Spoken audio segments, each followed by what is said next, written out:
Welcome to the very first episode of Home Buyer Fundamentals. This three-part series has no Lamborghinis, no $50 million mansions, no reality TV BS. It's just designed to give you the basics and the understanding of what it takes to buy a home here in Santa Barbara or beyond in another market. Let's get right into it.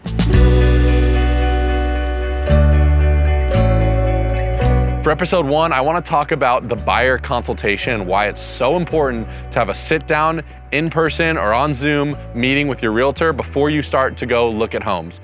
In my buyer consultation with my clients, I like to get deep and granular to make sure I know exactly what they need to have in a home versus what's nice to have in a home. When I do buyer consultations, I found I save so much time and effort because we can really dive into what exactly you're looking for when it comes to buying a home. Do you need to be walking distance from the beach, or is it just nice to have a pool in the backyard?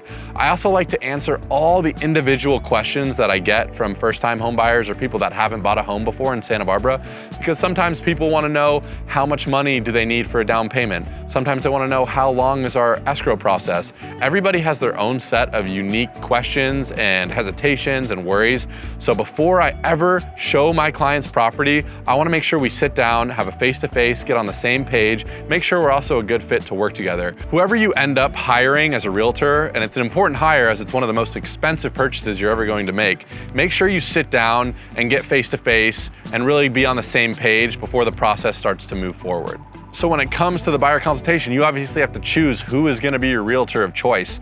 My advice is whatever area you're working in, make sure they're hyper local.